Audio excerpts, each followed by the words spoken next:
안녕하세요. 용접 프로세스 7편 시작하도록 하겠습니다. 네, 조선 분야에서 사용하는 일반적인 대이별 용접 방법 두 가지, 용접 자세별로 구분하여 설명하시오. 용접 이별은 히트 인풋이라고 하는데요. 용접 시에 외부로부터 가해지는 열량으로 정의됩니다. 대이별 용접은 용접 이별량이 높은 용접을 뜻하고요.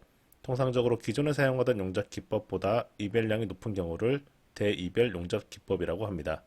이들 기법의 공통된 특징은 원패스 용접이고 열 영향부 열 전달이 이차원적이라는 특징이 있습니다. 네, 용접 자세별, 대이별 용접 및 특성은 다음과 같다. 우선 수직 자세로 해당되는 게 ESW와 EGW가 있습니다. ESW와 EGW는 겉으로 보기엔 비슷해 보이는데 ESW는 처음 발생된 아크가 꺼지고 저항열 용접이 되는 거고 EGW는 아크 용접이고 소모성 전극과 모재 간의 아크를 일으켜서 용접을 진행하는 것이 되겠습니다. 그래서 ESW는 만약에 모재가 이렇게 양쪽에 있을 때 슬리가 있죠. 그래서 처음에 아크가 한번 딱 발생하고 그 후에는 이 아크가 꺼집니다. 대신에 이제 이 전기가 서로 계속 순환하면서 이 슬래그에 저항이 발생하겠죠. 이 저항이 발생할 때 저항열에 의해서 계속 용융이 되고 소모성 전극이 용융되면서 이 사이를 채워난다고 생각하시면 되겠습니다. 반면에 EGW는 이 아크와 모재 사이에 계속 아크가 발생하면서 열을 지속적으로 모재에 이별을 하면서 용융을 시키고 용접하는 방법이라고 생각하시면 되겠습니다. 두 개의 차이점은 아크가 꺼지는지 안 꺼지는지, 저항열에 의한 용접인지 아크엔 용접인지로 구분하시면 되겠습니다. 그리고 수평 자세에서 할 수 있는 건 SAW고요. 연속으로 공급되는 소모성 용접 전극 와이어와 모재 사이에서 발생한 아크열에 의하여 용접이 이루어지고 용융금속은 분말 상태의 플러스가 아크열에 의하여 녹거나 연소하여 대기로부터 보호됩니다. 네, 교류 및 직류 아크 용접기의 무브와 전압에 대하여 설명하시오. 무브와 전압은 말 그대로 노 로드 볼티지란 뜻이고요.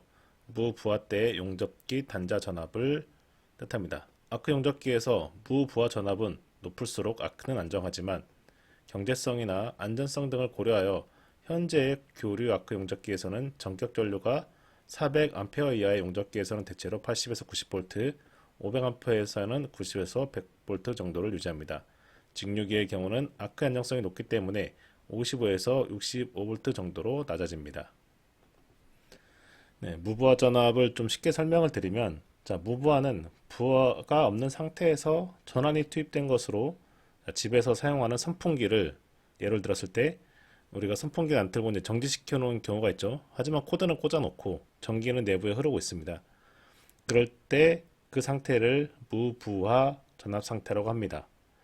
그리고 전부하라는 게 있는데 전부하는 선풍기가 1단, 2단, 3단까지 있을 때 만약에 3단까지 최대치로 틀었을 때의 모든 부하가 적용되는 상태, 그때를 전부하라고 하고요.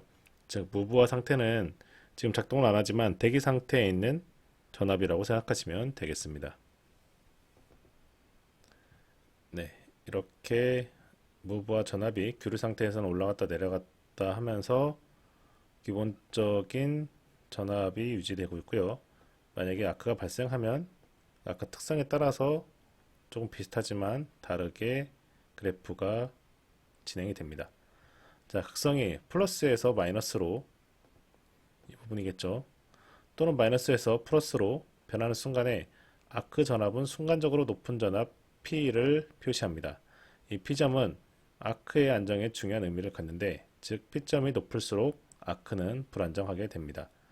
전원의 무브와 전압 P 제로는 이 P보다 높은 것이 필요하고 높지 않으면 아크는 꺼져버립니다. 교류에 있어서 무브와 전압이 직류의 무브와 전압보다 높은 것이 요구되는 것은 이 이유 때문이라고 할 수가 있겠습니다. 네, 아크 용접기의 정기적 특성 중 상승 특성 그리고 아크 드라이브 특성을 설명하시오. 아크 드라이브 특성이란 깊은 홈의 용접 시 아크를 안정시키고 산란을 적게 하기 위해서는 아크를 짧게 유지하는 게 좋고, 단락 시에 대전류가 흘러서 아크 재발생이 좋습니다. 단락 전류가 클수록 용융부에 작용하는 전기적 핀치 효과가 증가하여 용융 접촉부가 신속하게 단락되므로 짧은 아크를 유지하여도 용착 응결이 일어나기 어렵습니다. 아크 길이가 큰 경우 단락 전류가 큰 것, 아크 유지가 용이하고요. 깊은 홈에서 아크를 유지하며 정전류 특성과 정전압 특성을 합친 효과입니다. 네, 상승 특성은 전류가 증가할 때 전압도 다소 증가하는 현상입니다. 자, 미그나 COT 용접과 같이 고밀도를 사용하는 자동, 반자동 용접에서 정전압 및 상승 특성으로 아크 안정을 자동적으로 유지하고요. GMAW 용접 아크나 대전류 아크에도 이와 비슷한 현상이 관찰되며 용접 전류의 증가에 따라 아크 전압이 증가하는 경향이 있습니다. GMAW 용접법에서는 가느다란 와이어를 거의 일정한 고속도로 송급하며 정전압 특성이나 상승 특성의 용접기를 이용한 자기 제어 아크 용접 방식을 취할 수 있습니다. 전극 와이어 송급의 고장으로 급히 정지되었을 때 작동점은 전류가 제로점의 방향으로 이동하므로 아크가 즉시 소실되어 용접기 콘택트 팁의 녹음을 막아주는 효과도 있습니다. 네, 아크의 상승 특성, 드라이브 특성, 풋 특성. 상승 특성을 보면 아크 길이가 이거보다 높을 때 아크 전압도 역시 전반적으로 좀 높아져 있죠. 그게 상승 특성이고요. 전압 증가에 따라 전류가 상승하는 현상. 그리고 아크 드라이브 특성.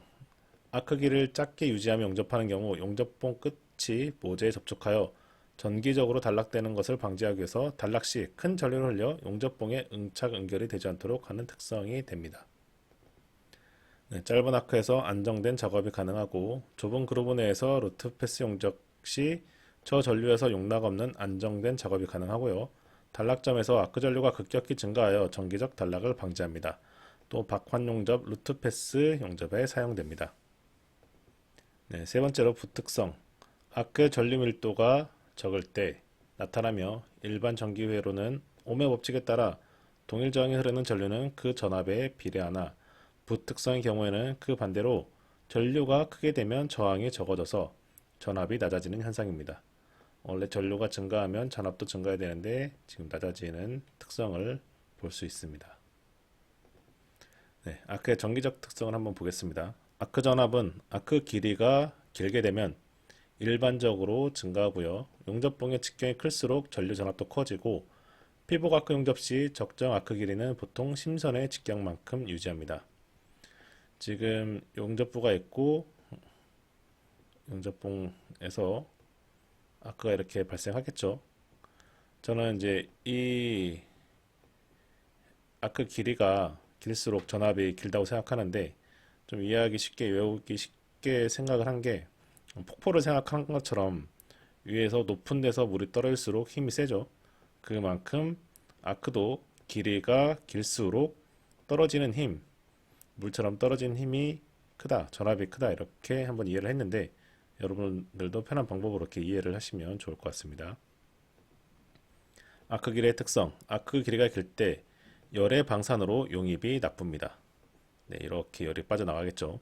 그리고 공기의 유입으로 재질이 약화되고 기공 균열이 발생합니다. 아무래도 밀도가 좀 더 약해지기 때문에 침투할 수 있는 방어벽이 약해져서 뭔가 더 들어올 가능성이 많아지겠죠. 또한 과다 스패터가 발생하고 언더컷 용입 불량 자기 쏠림이 발생합니다. 네, 한편 아크 길이가 짧을 때는 아크 불연속으로 용입 부족이 발생할 수 있고요. 오버랩이 발생하고 최적 아크 길이의 판단은 베테랑이라면 아크 소리로 일단 판별하고 어떤 소리가 나냐면 뭐 바작바작한 일정하고 유쾌한 소리가 날 때 적정한 아크 길이라고 할 수 있겠습니다. 네, 아크 용접기의 구분을 보면 직류와 규류가 있고 직류는 발전기형, 정류기형, 규류는 가동철심, 가동코일, 탭전환, 가포와 리액터형이 있습니다. 그 두 용접기의 특징을 한번 비교해 보면 직류와 규류가 있죠. 아크는 직류가 우수하지만 규류는 약간 불안하다고 나오지만 요새는 거의 다 안정하다고 볼 수 있겠습니다. 규류는 아무래도 이렇게 플러스 마이너스가 바뀌기 때문에 그 순간순간 좀 불안정할 수 있지만 요즘은 그런 것들이 다 제어되고 있고요. 극성 이용은 직류는 가능하지만 규류는 불가능합니다. 직류는 적극성인지 역극성인지 따라서 모재가 더 용용이 되는지 아니면 용접봉이 더 용용이 될 수도 열을 가하는지 이용할 수가 있는데 규류는 계속 플러스 마이너스가 바뀌기 때문에 불가능하고요. 비피복 용접봉 사용도 직류는 가능하고 무부하 전압이 직류가 좀 더 낮고 전격의 위험도 직류가 좀 낮고 그런데 구조는 규류가 좀 더 간단합니다. 유지도 더 쉽고 고장도 적고 한편으로 역률은 직류가 좀 더 양호하고요. 가격은 규류가 좀 더 저렴합니다. 소음은 규류가 좀 적은 편이고 자기 쏠림 방지를 볼 때 규류는 좀 더 가능합니다. 네, 열간 등압 성형 HIP의 원리, 시공 방법, 효과 및 응용 분야에 대해 설명하시오.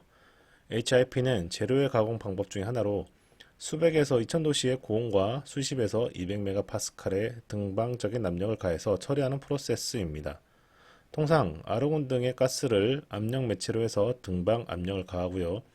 HIP에 가까운 방법으로 핫프레스가 있고 기타 아변 단조 압출 등의 금속 재료 가공법도 고온과 압력을 작용시키지만 HIP와 같은 등방압은 아닙니다. 네, 어떤 재료가 있을 때 이 주변을 모든 부분에서 이렇게 동시에 압력을 가하는 방법이고요. 반면에 핫프레스는 뭐 위쪽에서만 가한다든지 옆쪽에서만 가한다는 차이점이 있겠죠. 그리고 동시에 압력을 가하기 때문에 이 미세한 틈새에서도 좌측과 우측 모든 부분에 대해서도 압력이 가해집니다. 하지만 프레스를 하면은 위에서 압력이 가해서 누를 때 이 끝단만 조금 뭉개지고 이쪽은 또 압력이 가해지지 않기 때문에 나중에 작업이 끝난 후에 상태를 보면 HRP는 초기 형상 그대로이고 다른 부분은 어떤 요철 등의 형상이 없어지게 됩니다. 시공 방법은 피 처리제 각각의 상황에 따른 취급이 필요하고요. 가장 대표적인 처리 방법으로 캡슐법과 캡슐 프리법이 있습니다. 캡슐법은 분말 또는 분말 성형체 등의 피 처리제를 압력 매체 가스에 대해 기밀한 재료로 만들어진 캡슐에 봉입해서 탈기한 후 HRP를 수행합니다. 네, 그래서 캡슐법을 사용하면 통상의 소결에서는 치밀하게 소결할 수 없는 재료라도 고밀도화를 달성할 수 있고 고압용기에 불활성 아르곤 가스를 넣고 컴프레셔스를 이용하여 일정 압력을 가한 후 고온으로 하여 가스 팽창을 통해 모든 방향으로 압력이 가해지는 원리가 되겠습니다. 이 HIP 효과를 보면 주주폼에 처리하면 크립 파단 수명이 최대 3.5배까지 향상이 되고요. 전성을 크게 개선할 수 있습니다. 또한 내부 기공이 제거되고 방향성이 사라지며 난 성형제의 소결이나 접합이 가능하고 접합 강도가 우수하며 기계적 성질이 향상됩니다. 기존의 주조나 단조로 구해낼 수 없는 고강도 고밀도 부품 제조가 가능합니다. 기존의 일방향 압축 공정과는 달리 금형 등에 의한 마찰은 없고 정수압에 의해 소재의 균질성을 확보할 수 있습니다. 또한 가압으로 인한 소결 에너지 감소로 인해 비정상 결정립 성장을 억제할 수 있습니다. 네, 응용 분야를 보면 분말 재료의 가압 소결, 확산 접합, 소결품의 잔료 공공 제거, 주조물의 내부 결함 제거, 피로 크립 부품의 재생, 고압 침탄 소화법으로서 비교적 높은 용점의 금속을 다공질 재료에 함침시키는 데 적합한 방법이 되겠습니다. 네, 경화 열처리법이라는 게 있는데요. 표면 경화 기술은 소재의 표면에 새로운 특성을 부과하여 가혹한 환경이나 사용 조건을 만족시킬 수 있는 기능을 부여하는 것으로 오래전부터 사용되고 있는 표면 급냉, 쇼피닝도 같은 범주에 속합니다. 일반적으로 모재 표면에 인접한 내부의 경화층을 형성합니다. 클레딩은 모재가 있을 때 다른 재료로 예를 들어 카본 위에 서스를 이렇게 용접을 해서 좀 경제적이면서도 네, 내부식성을 갖는 재료를 만들 수가 있죠. 하지만 경화 열처리법은 모재가 있을 때 이 윗부분을 표면 부분을 어떤 재료로 덮는 게 아니라 쇼피닝이나 열처리 등으로 이 표면이 좀 더 경화되게 하거나 다른 여러 가지 효과를 노리면서 성질을 개선시킬 수 있는 게 경화열처리법이 되겠습니다. 네, 경화열처리용 여론은 고주파 발생장치, 가스화염, 레이저, 전자빔이 있습니다. 네, 표면 경화 방법으로 표면 가열법, 충격법이 있습니다. 충격을 줘서 표면을 경화하는 게 있고, 표면 가열법은 어닐링과 캔칭으로 합니다. 레이저빔은 빛이기 때문에 빔 자체는 열이 없고 재료의 표면에 흡수됨으로써 열 에너지로 변환되어 가열 유용됩니다. 네, 재료 표면의 반사 정도에 따라 에너지 효율이 크게 변화하는 단점이 있고요. 원리를 보면 재료의 표면층만을 오스테나이트 온도 구역으로 가열한 후 급냉하여 표면 부위의 경도가 높은 마르텐사이트를 형성시키는 방법이 되겠습니다. 표면층만을 국부 가열하기 때문에 재료 내부의 인성은 그대로 유지하고요. 장점을 보면 에너지 밀도가 높아서 효과적으로 모재에 전달되고 최소한의 에너지를 사용하면 됩니다. 또 정밀 제어가 가능하고요. 왜냐하면 레이저의 출력 밀도, 처리 속도, 이빙폭 속도 이런 것들을 컨트롤할 수 있기 때문이고 단시간에 필요한 부분만 처리가 가능합니다. 또한 열 변형을 최소한으로 억제하고 어떤 마무리 처리가 필요가 없습니다. 광학 부품 배치로 협소한 부분도 처리가 가능하고요. 자동화 작업 환경이 양호합니다. 또 표면 확산 침투법이 있습니다. 재료 표면으로부터 각종 원소를 열화학적으로 확산 침투시킴과 동시에 물질과 반응시켜 경화층을 형성시키는 방법입니다. 이건 표면 경화에서의 국부 가열과는 달리 제품 전체가 높은 처리 온도로 가열된다는 단점이 있습니다. 자, 기계나 금속 분야의 대표적인 표면 확산 침투법을 보면 침탄, 탄소를 침입시키는 거, 질화, 질소를 침입시키는 게 있고 가스 진공 플라즈마, 염욕가스 플라즈마 치료가 있습니다. 적용 재료는 이제 비슷하고요. 처리 비용도 저렴하고 침탄이 질화는 좀 비싸고요. 장점과 단점 그리고 어떤 경우에 사용하는지 내마모성, 구조용 부품, 어떤 공작 기계 등에 사용되는 방법이 되겠습니다. 간단히 요약한 거 보면 침탄법은 고체 침탄법과 가스 침탄법이 있는데 고체는 다른 방법에 비해 장치와 조작이 간단하고 경화층이 깊지만 변형이 크고 열 효율이 낮습니다. 침탄층의 조직은 표면 부위는 탄소량이 많기 때문에 과공석 조직이 되기 쉽고 냉각하면 산화철이 그물 모양으로 석출하여 취하가 됩니다. 그러므로 방지하기 위해서 침탄 온도의 저하 또는 침탄 후 가열에 의한 탄소의 확산, 완화 침탄 등의 처리를 하여 표면의 탄소 농도를 조절해야 되겠습니다. 가스 침탄법은 조작이 간단하고 침탄이 균일하며 표면 침탄 농도를 조절할 수 있어서 열 효율이 높고 생산성이 우수하여 많이 이용되고 있습니다. 과잉 침탄을 방지하기 위해 확산 어닐링 처리가 필요하고 공정이 복잡하며 처리 시간이 길기도 합니다. 가스 및 에너지가 많이 소요되고 표면의 기계적 성질을 저하시키는 이상층이 발생한다는 단점도 있습니다. 네, 그 외에 플라즈마 침탄법, 이거는 저압기체 중에 처리할 재료를 음극으로 하고 두 전극 간의 전압을 인가해서 방전을 발생시키면서 가열하고 침탄 및 확산시키는 방법입니다. 네, 질화법은 표면의 질소를 확산 침투시켜 경한 질소 화합물층을 형성시키는 방법이고요. 염욕 질화법은 이 염욕 속에 이 소재를 담궈서 질소를 확산 침투시키는 방법입니다. 처리 온도가 낮아서 아무래도 변형이 적다는 장점이 있습니다.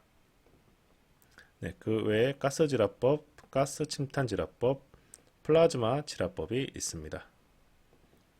네, 기타 표면 경화법으로 보로나법, 금속 침투법, 기계적 표면 경화법 등이 있고 또 저온 침탄 질화법이 있습니다. 이 부분은 자주 나오는 문제는 아니기 때문에 이런 것이 있다는 정도로만 관심을 가지시고 특별히 이 부분이 한번 자세히 알고 싶다 그러면 그냥 이 정도 선에서만 외워서 1교시 시간에 그 지식을 간단히 적는 정도로 공부하셔도 충분할 것 같습니다. 그리고 열탄소성 가공법이 있습니다. 금속 재료에 열을 가하여 변형 저항 저하의 열 팽창 변형이 외부 혹은 내부적으로 구속되면 재료 내부에 열 응력이 발생할 테고요. 탄소성 변형을 합니다. 상온으로 냉각하면서 변형 회복하나 고온에서 발생한 소성 변형은 회복되지 않고 소성 변형 상태로 남습니다. 즉 외부 열혈만을 사용하여 금속 재료를 가열 냉각함으로써 발생하는 열 팽창 그리고 수축 변형을 이용한 성형 또는 가공하는 방법이라고 할 수 있겠습니다. 종류로는 제조 과정에서 발생된 변형을 교정하는 선가열법, 국부적인 수축을 통한 변형 교정에 이용되는 선가열 또는 점가열법이 있습니다. 선가열법은 말 그대로 열원을 직선 형태로 이동하면서 가열하면 방법이고요. 냉각 중 수축에 의한 굽힘 변형을 이용하는 방법이겠습니다. 네, 삼각가열법은 가열선 방향으로 단위 길이당 이별량을 증가시킴으로써 굽힘과 수축 변형을 유발하고요. 점가열법은 각 변형보다 몇 내의 수축이 목적입니다. 가열 끼움법은 내부관을 외부관에 끼워서 맞추어 이중관을 제작하는 방법입니다. 네, 이러한 방법은 용접부 열 변형 제어에 사용되는데요. 맞대기 용접부 혹은 필립 용접부의 각 변형 수정을 위해서 용접부 뒷면에서 선 가열법을 수행하고요. 용접 시공 시 변형이 예상되는 방향과 역방향으로 미리 적당한 양의 변형을 부여하여 상쇄시킵니다. 그리고 굽힘 변형 제거 위에 상대되는 부분에 열 수축을 발생시킴으로써 사용되고요. 가열부는 역삼각형 형태로 씁니다. 수중 아크 용접의 원리와 용도 및 방법. 자, 건식과 습식이 있죠. 건식은 고체 용기로 주위를 둘러싸고 물을 배지한 공간에 용접하는데 다량의 폰가스가 발생하면 적당하지 않고 설치에 많은 비용이 소요됩니다. 대신에 용접균형 길공 발생이 적고 습식에 비해 이음 성능이 우수하며 피용접물의 크기에 제한된다는 단점이 있습니다. 습식은 물에 접한 상태에서 국부적인 기체 공동을 형성하여 용접 작업을 수행하는데 피용접물의 크기에 제한이 없고 다만 이음의 성능은 건식에 비하여 나쁩니다. 설비비는 좀 저렴하겠죠. 용도는 침목선 해체 및 보수, 해저 파이프라인 보수, 교량공사, 해양구조물 설치 및 보수 등 했습니다. 방법을 보면 수정가스 실드 아크 웰드가 있고요. 어떤 방법인지는 고속의 분류수를 적당한 각도로 분출시켜 기체 공동을 형성하고 미그 또는 CO2 용접하는 방법입니다. 그리고 수중 플라즈마 아크 용접이 있는데 플라즈마 젯에 의해 수중의 공동을 형성시키고 플라즈마 아크 용접하는 방법으로 수심이 깊은 곳에서도 상당히 안정한 플라즈마를 형성시켜 반이행형 아크 용접이 가능합니다. 수중 SMAW 수중 50에서 100m까지 가장 간편한 방법이지만 잦은 아크 중단으로 용접 효율이 떨어집니다. 네, 용접 프로세스는 이렇게 끝났고 다음 시간은 용접 일반, 즉 용접봉 열처리, 시험 등에 대한 내용으로 다시 찾아오도록 하겠습니다. 감사합니다.